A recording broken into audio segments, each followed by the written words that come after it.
Ini pada saat itu Pak Kasat menyampaikan bahwa pada saat melakukan interogasi dan Saudara Safei diketahui bahwa Saudara Safei memerintahkan Ongen untuk membuang narkoba jadi sabu-sabu yang diletakkan di laci depan motor setelah yang bersangkutan terkena tembakan oleh anggota DPR 2. 4. Saat dilakukan proses penyelidikan sampai ditingkatkan ke penyidikan, mantan Kasat Reskrim Polres Tual itu Hamid Yoku tidak menjelaskan kejadian yang sebenarnya terkait keterlibatan kedua orang tersebut, yaitu Ongen dan Saudara Safei.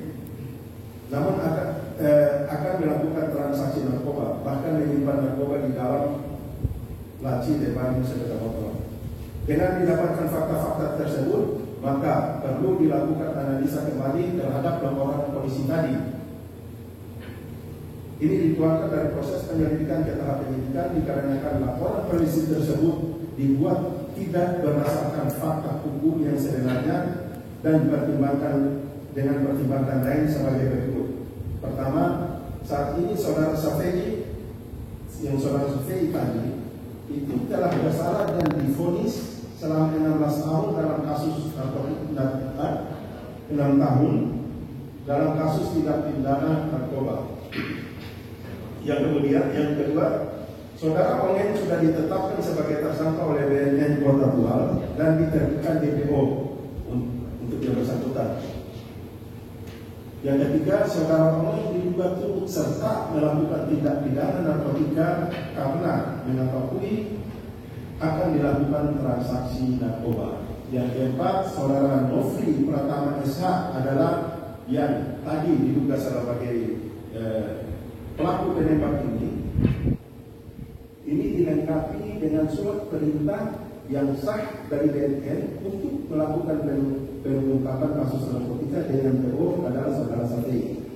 Yang kelima, bahwa adanya pengakuan dari mantan Kasat Reskrim Polres Tual saat itu baik tertulis maupun lisan yang menyatakan bahwa yang bersangkutan telah menutupi fakta yang sebenarnya. Berdasarkan adanya temuan fakta-fakta baru tersebut, Polda Maluku akan mengambil langkah-langkah sebagai berikut.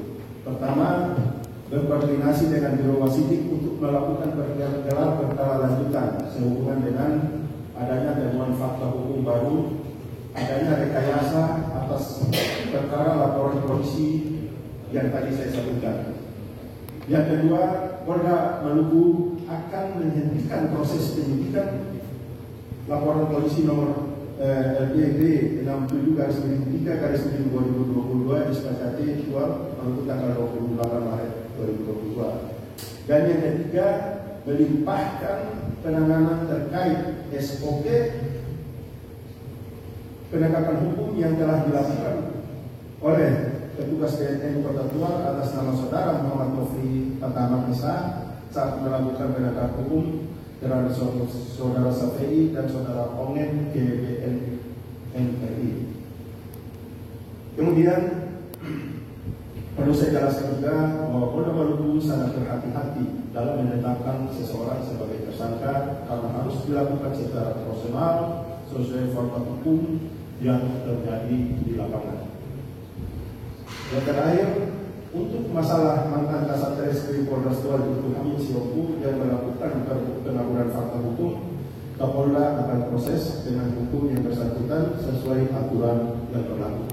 Ini nanti demikian yang perlu kami sampaikan. Ada yang bisa? Ada. Oh ya, silakan.